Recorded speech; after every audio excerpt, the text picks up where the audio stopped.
Ice Cube is calling out Oprah and teaming up with Tucker Carlson to expose Diddy's connection to Jeffrey Epstein. The dark secrets of Hollywood are finally coming to light, and Oprah is at the center of it all, controlling everything from the shadows. Ice Cube isn't just throwing around wild accusations. He says he has proof to support everything. But because of this, Oprah is trying to destroy his career. Once again, they had the whole cast on, but I wasn't invited, and so I don't know. On Oprah's show. Yeah, so I don't know what that's. Really. But Oprah's obviously a saintly, godlike figure who's revered by all decent people. Why would she exclude you? I really don't know.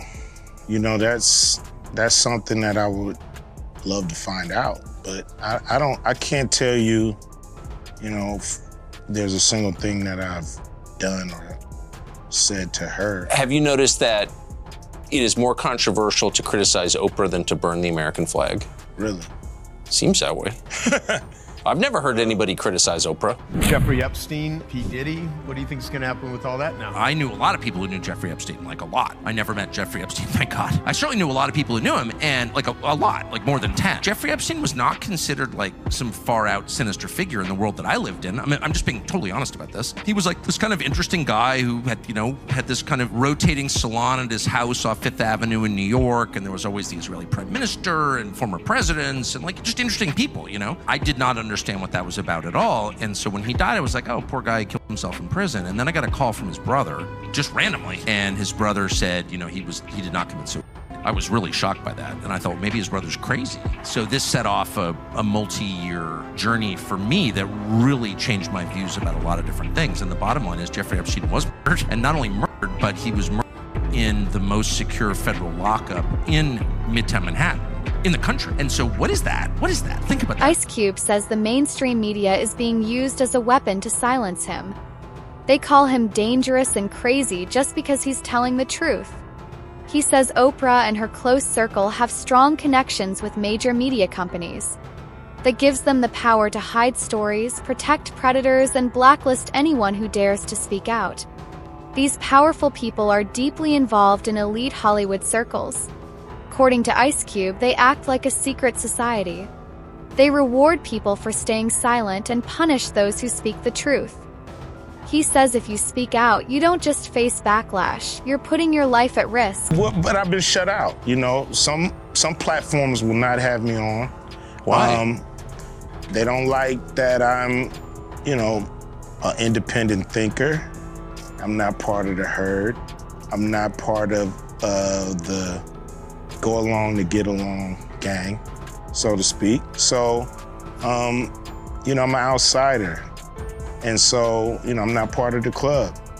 So I have to go places for one that I'm welcome, and where I can voice my opinion without somebody, you know, saying I'm a bad person and that they never want to have me on their platform again. What platforms have banned you? I've been,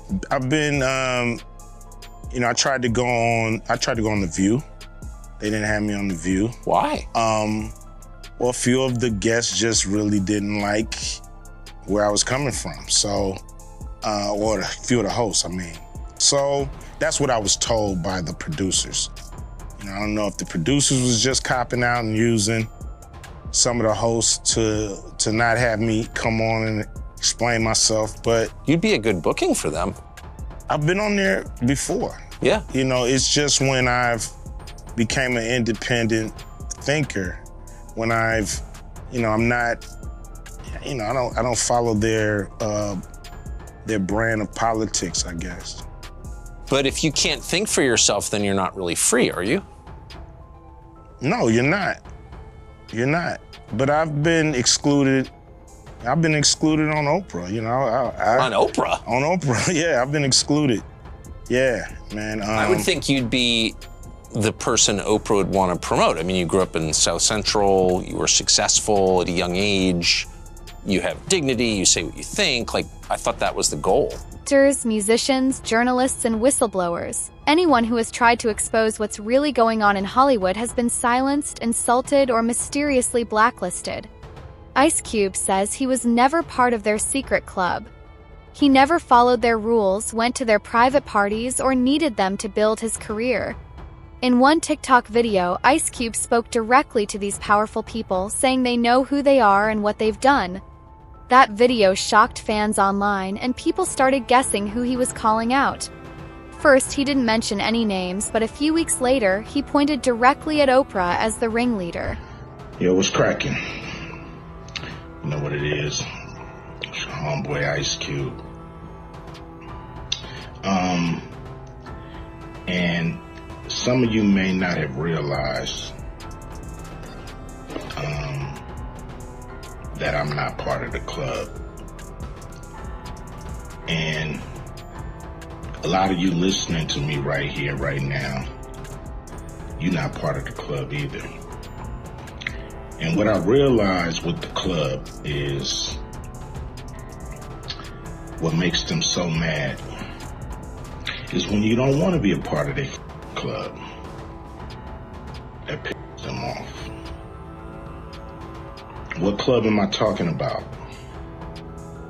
I'm talking about the club of gatekeepers that we all got to deal with. You know who they are, and they definitely know who they are. A lot of people be like, what, who? Come on, man, stop playing. So, ever since I put out the contract with Black America, you know they've been with me. Here and there, this and that. But it's cool, you know. I expect. Ice Cube believes Diddy was just a pawn for the elites. And when they didn't need him anymore, they got rid of him. He says Diddy and Epstein were both used and then thrown away. Diddy was protected and made powerful for years, as long as he followed their rules.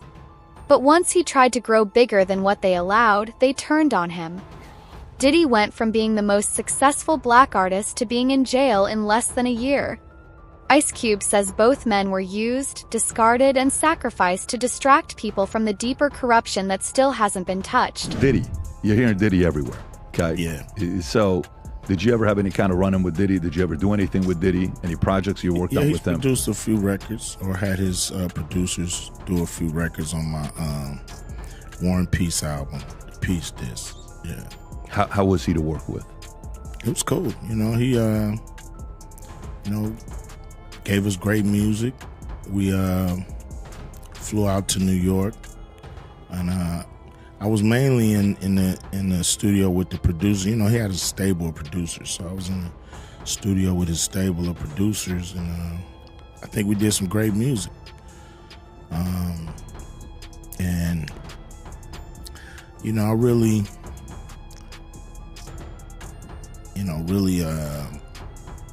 kind of, lost contact with him and really stopped, dealing with Puffy around 94.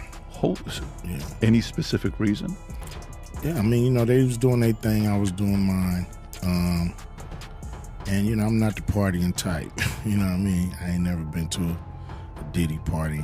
I ain't never really wanted to go. But I don't go to a lot of people parties. That just ain't what I'm in it for. According to Cube, what happened to Diddy wasn't just random justice. It was a carefully planned move by the same people who once protected him. Just like Jeffrey Epstein, Cube believes Diddy was used to help the elites. And when things got messy or public, they cut him off to save themselves. This was Diddy's mistake. He was too loud. Diddy had been going on TV shows and naming everyone who was at his parties. He said the silent part out loud too many times. Are you surprised at what things are coming out with Diddy at all, or you're like, you have no idea? It's none of my business. You'll live long. Kind of like the mindset. I'm surprised. How could you be surprised with anything that happens in hip hop? Hip hop is the Wild West. So you're gonna have the good, you're gonna have the bad, you're gonna have the ugly. You think he's being targeted, or some of the stuff he's got, there's credibility on what they're coming after him with the tapes and the feds and raiding his Miami home, his LA home? I believe he's being targeted. You believe he's being targeted? Yeah. I believe, somebody, has the power to pull the trigger to make this stuff, just domino effect happen.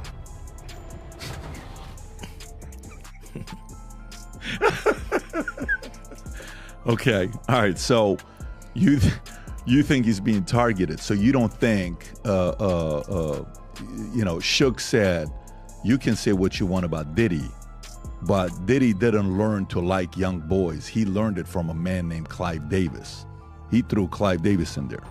It doesn't sound like you're part of that camp. You're part of the camp that you think he's being targeted. I don't know enough to even be able to be specific on any of this stuff. It's just all speculation.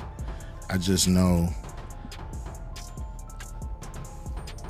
he was cool up until a point, and then this stuff started happening. So I believe somebody, like I said, yo, he's our new guy. We on this year or whatever. Diddy and Epstein are two peas in the same pod. Both were surrounded by luxury, power, and influence. Both were accused of using that power to take advantage of people behind closed doors. And both were protected by a group of elites who helped hide their crimes. Private jets, secret parties, celebrity guest lists, sealed court documents, it's always the same story. I mean, everybody hung with Diddy. That's the other tricky thing. Like, Diddy hung out with everybody. And I've spoken to a bunch of people who are like, yo, great dude, like, always there for you, never asked for a single thing. Till 1 a.m. And then freak off. Everybody says, get out of the house. Yeah. It's like the gremlins start eating after midnight. Everybody who tells the stories like, I saw her go upstairs and these dudes are fucking like right on the couch. Yeah. And then I go in this room and these guys are fucking, and it's like, yeah, there's a lot of crazy stuff going on. And that's the other thing. Like, I wonder, like, is that just a power thing? It's a Caligula thing. What does that mean? Caligula, like the emperor. Did you ever see that movie, Caligula? No. It's about just Roman empires being completely out of control. Caligula is like almost like porn, and it was a movie made, I want to say in the 70s. It's a crazy movie, but it's just detailing extreme excess where you can never fill the hole. But what is the hole you need to fill? Like, I'm trying to find, like, what's the just catalyst? Chaos. What year was this? 79. Yeah. That's Malcolm McDowell, right? Yeah. Yeah, the dude from Clockwork Orange. Oh, yeah. It's a crazy movie, man. But and it's still mild in comparison to what Absolute have. Absolute power corrupts. Caligula. Okay, so then there's the question. It's like, can you take a completely normal person, give them power, and then they become that? Or does it take a power-hungry person that has this void that needs to be filled, and then when they are given that power, you see the worst version of them? Ask your CIA boy. I bet he's got the answers. I bet he knows the exact formula. The only difference between Diddy and Epstein is that Diddy managed to get away. Allegedly, this case was never really about Diddy. It was always about getting access to the tapes Diddy had. And once the elites found those tapes, they didn't care if Diddy walked free. Ice Cube and others believe that the federal raids, the sudden media attention, and even the way Diddy's case was handled were all part of a bigger plan. Bit of a commotion outside the courthouse. Sean Combs' mother just returned here. She walked in just a second ago, said she is feeling good because her son was acquitted of the most serious charges that he faced, both of which could have sent him to prison for life. He was convicted, though, of transportation to engage in prostitution, and that charge could put him in prison for up to 20 years, although it's not expected he would get that much time. What we're waiting for now is the judge to decide whether Combs can be released on bail while he awaits his sentencing. He offered to put up $1 million. He put up his homes in Miami and Los Angeles. They're certainly opulent. The jury, the judge, everybody saw pictures of them. And the judge said he would convene a hearing later this afternoon to determine if Combs should be released. But there's a big question as to where he's going to go. Some people think he's going to go to a minimum security facility, and other people say he's not eligible. And I agree, because it's a sex crime. Prosecutors, they said in their filing yesterday that it's a crime of violence. We'll see how it goes down when it goes to sentencing. But you know what? Hold on. I know we're out. We don't have a lot of time. Here's something nobody's pointed out. that judge could hit him what's called relevant conduct, where they could actually sentence and enhance him for things that he either was acquitted of, found not guilty of, based on the conduct of what he did. So he may get more time. Oh, the judge has a lot of discretion here. You know, there's no minimum. Max is 10. There's been talk about would he even go past the guidelines, because you're talking about multiple instances of transportation to engage in prostitution and two victims. Relevant conduct allows the judge to do that. Right. The defense will say he used his discretion, but he really didn't, because the judge has all the discretion he wants. That's 100%. That's why he's going to need as much information from a pre-investigation report. Let me ask you this. If he goes to prison, if he's sentenced to prison, he was acquitted of racketeering. He was acquitted of trafficking, but he was convicted of transportation to engage in prostitution. Does he walk in a king, or does he walk in a pariah? How do other inmates look at him if he was acquitted? You know what? He was acquitted on some charges. Yeah. People win. I mean, on multiple counts, people sometimes get things dismissed all the time. Fact is, he's no better than anyone else. He's a convicted felon. But what he's going to face is all these people are going to be sucking up to him because of who he is and thinking that he could do something to further their career. We have a big update right now. Remember how we were just saying this is the best possible outcome for the defense? Combs agrees and the defense agrees. Combs, after being led out by marshals, as he was being let out, he knelt down in front of his chair and bowed his head down as if he was praying. When he stood up, he faced the gallery and he began to clap, prompting the gallery to clap and cheer. Combs' attorneys, they all exchanged hugs, and the gallery continued to cheer for him. I mean, what a moment in that courtroom. Diddy managed to beat a federal case. And according to online rumors, it wasn't because of luck or a great legal team. It was because of a deal. People in the industry say Diddy made a secret agreement with the elites. In return for his freedom, he allegedly gave them the one thing they really wanted: evidence.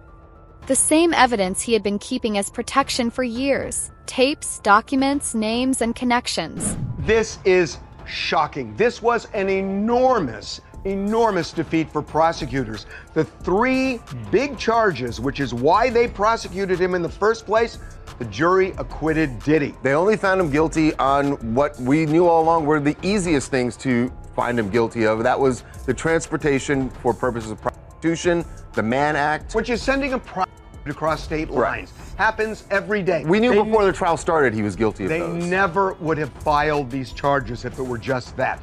This undeniably is an enormous embarrassment for prosecutors, and it really underscores what Mark Agnifilo was saying, that they tried to make it about baby oil and Astroglide and all that other stuff. And the jury, but you can't ignore the fact that they looked through also Cassie's emotional testimony, pregnant Cassie testifying, and didn't wasn't buy enough. it. It wasn't and enough. Didn't buy it. It is undeniably a victory for Diddy, even though he's going to spend time in prison, it would seem. Today's a great victory. It's a great victory for Sean Combs. It's a great victory for the jury system. You saw that the Southern District of New York prosecutors came at him with all that they had. They're not stopping, but one thing stands between all of us and a prison, and that is a jury of 12 citizens. And we had a wonderful jury. They listened to every word, and they got the situation right, or certainly right enough. They acquitted him of the sex trafficking, which he was absolutely innocent of. They acquitted him of the racketeering conspiracy that he was absolutely innocent of, and all of the components to it. The kidnapping, he was innocent of that. The arson, he was innocent of that. The obstructing justice, he was innocent of that. And that is no longer just me saying that. That is the verdict of our jury. And after nearly a 2-month trial with 34 witnesses and hours of salacious testimony, a jury of 8 men and 4 women finds Sean Diddy Combs not guilty of racketeering and sex trafficking, but guilty on 2 counts of transportation to engage in prostitution. restitution. The judge is currently deciding right now whether Combs will actually be released today. His defense arguing that since the music mogul was acquitted of the most serious crimes, he should be able to go home. Once court was adjourned, family members cheered today's verdict. Combs' son, Christian, telling ABC News how happy he is. Hey, yo, we love y'all. We love everybody watching. So happy. Pop's coming home. God bless. God bless the whole world. What was going through your head when the verdict was read? Happy.